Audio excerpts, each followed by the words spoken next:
Selamat siang, kami dari kelompok 12 akan mempresentasikan tentang evolusi RAM.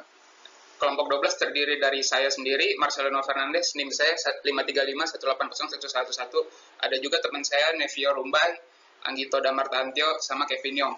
Sebelum mulai ke evolusi RAM, saya akan menjelaskan tentang pengertian RAM dan juga fungsi-fungsinya.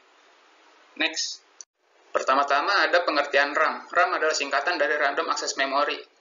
RAM ini penting banget di komputer, tapi nggak cuma penting di komputer ya, di notebook juga dipakai, di PDA. PDA itu personal digital assistant, atau biasa dibilang itu handphone lah, kalau zaman sekarang mah. Terus selanjutnya ada fungsi-fungsi dari RAM. Selanjutnya ada beberapa fungsi RAM. Yang pertama itu membantu menyimpan memori sementara. Maksudnya ini RAM bakal menyimpan memori sementara dari suatu aplikasi ataupun program, kemudian akan diteruskan menuju CPU untuk diproses. Yang kedua itu untuk membantu penggunaan multitasking dalam komputer. Maksudnya untuk membantu komputer membuka lebih dari 2 aplikasi dalam sekali jalan. RAM ini penting banget dalam proses ini nih. Jadi kalau misalnya kapasitas RAM lebih gede, maka akan semakin lancar komputer memproses penggunaan multitasking ini. Terus yang terakhir itu atau yang ketiga, mempercepat kinerja pemrosesan informasi dari komputer. Mempercepat kinerja di sini berarti kecepatan dari sistem komputer itu ditentukan sama kapasitas RAM yang ada. Karena dengan RAM yang memiliki kapasitas besar, maka proses dan juga penerusan memori dari RAM menuju CPU tidak akan terhambat. Hal ini juga merupakan cara agar laptop tidak lemot karena terlalu berat bekerjanya. Next, itu ada perkembangan RAM. Sebelum memulai perkembangan RAM, saya akan menjelaskan sedikit aja tentang sejarah dari RAM. RAM ini ditemukan oleh Robert Dennard pada tahun 1968. RAM lebih awal diproduksi bahkan jauh sebelum penemuan PC pada tahun 1981. Setelah komputer diciptakan, perkembangan RAM itu dimulai dari DRAM sampai yang sekarang DDR4. Perkembangannya itu akan dijelaskan oleh teman saya. Selanjutnya, Anggito. Baik, perkenalkan nama saya Anggito Damartantio dengan NIM 535180122 dari kelompok 12 akan presentasikan tentang evolusi atau perubahan RAM. Pertama-tama saya akan menjelaskan mengenai Dynamic Random Access Memory. Jadi pada tahun 1970, IBM ciptakan sebuah memori yang dinamakan Dynamic Random Access Memory, yang biasa disebut itu DRAM. Jadi IBM sendiri itu merupakan perusahaan asal Amerika Serikat yang bergerak di bidang perangkat lunak dan keras komputer. Dinamakan dynamic karena jenis memori ini pada setiap interval waktu tertentu selalu memperbaharui keabsahan informasi atau isinya. Selanjutnya saya akan presentasikan tentang EDO-RAM atau Extended Data Out. Jadi pada tahun 1995 diciptakanlah memori jenis Extended Data Out atau EDO-RAM yang merupakan penyempurnaan dari FPM. Memori EDO dapat mempersingkat read cycle-nya sehingga dapat meningkatkan kinerjanya sekitar 20%. Walaupun EDO merupakan penyempurnaan dari FPM, namun keduanya tidak dapat disandingkan secara bersamaan karena adanya perbedaan kemampuan. Memori EDO-RAM sendiri banyak digunakan pada sistem berbasis Intel 486 dan kompatibelnya serta Pentium generasi awal. Selanjutnya ada SDRAM atau Synchronous Dynamic Random Access Memory.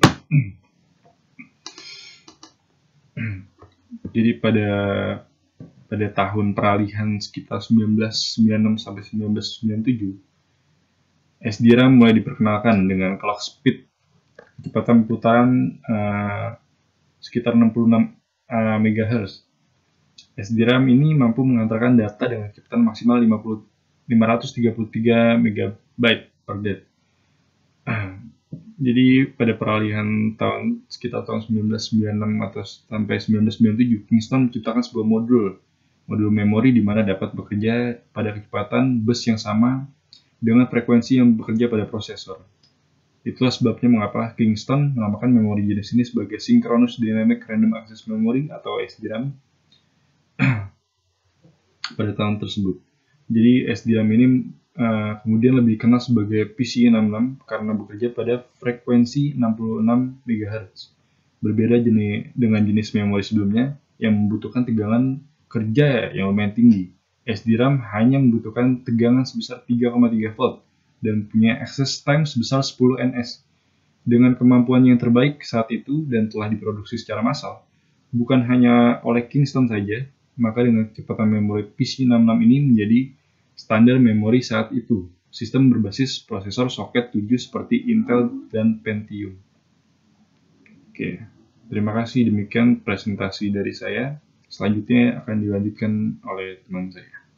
Pertama yang akan saya bahas yaitu RDRAM atau disebut juga Rambus Direct Dynamic Random Access Memory.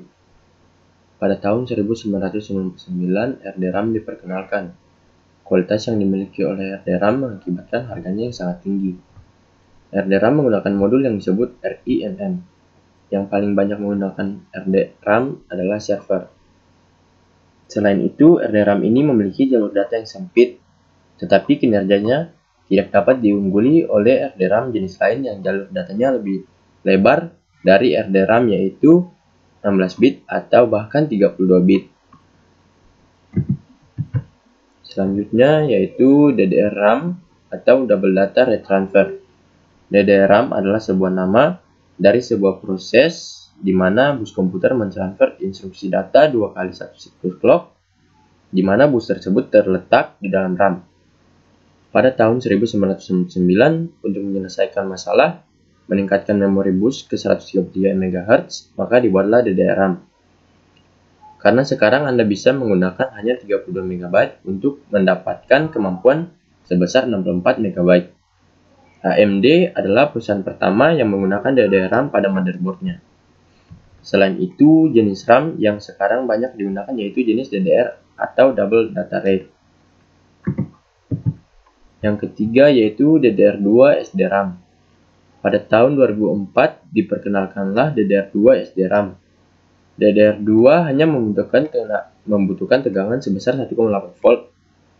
DDR2 menggunakan teknologi koneksi yang dinamakan Ball Grid Array atau disingkat juga BGA, yang belum digunakan pada DDR biasa. Teknologi DDR2 ini tidak kompatibel dengan memori DDR. Baik, kemudian akan dijelaskan oleh saya, Nevio. Kita masuk ke DDR-RAM generasi ketiga, yang juga disebut RAM DDR3. RAM DDR3 mulai digunakan dari tahun 2007. Kecepatan clock dan transfer rate pada generasi ketiga jauh lebih baik daripada generasi kedua. Perbandingannya bisa mencapai 10 kali dari proses generasi kedua. Prosesor yang banyak menggunakan RAM DDR3 mulai dari seri Core i dan sekelasnya. Konsumsi daya hanya membutuhkan 1,5 volt saja. Selain itu, terdapat seri lainnya pada DDR3, yaitu DDR3L, yang membutuhkan daya voltase lebih rendah, hanya 1,3 volt, untuk laptop-laptop yang tipis, agar tidak mudah panas. Kemudian, kita masuk ke RAM DDR4. RAM DDR generasi keempat ini dirilis di pasar komersil pada tahun 2014. DDR4 sudah mendukung kecepatan transfer rate antara 2133 sampai 4266 MTS atau megatransfer per second, dan clock speed 1066 sampai 2133 MHz. DDR4 adalah jenis RAM terbaik yang bisa didapatkan atau dibeli saat ini. RAM DDR4 juga banyak dikenal user sebagai DDR4 SDRAM yang memiliki memori clock serta memori bus tinggi, tapi dengan konsumsi daya rendah, hanya 1,05 volt saja. Tidak semua perangkat CPU bisa menggunakan memori RAM DDR4, hanya beberapa seri prosesor yang tinggi saja. Kemudian kita masuk ke DDR5. RAM generasi G5 ini untuk saat ini belum dirilis di pasar komersil. Namun, ada beberapa keunggulan yang diperkirakan akan dimiliki oleh RAM DDR5. Dikabarkan, RAM DDR5 akan memiliki kapasitas yang besar, bahkan lebih dari 128 GB per keping. Dengan kapasitas lebih dari 128 GB, kemampuan multitasking juga naik. RAM DDR5 akan memiliki bandwidth yang lebih besar 2 kali lipat dibandingkan generasi sebelumnya.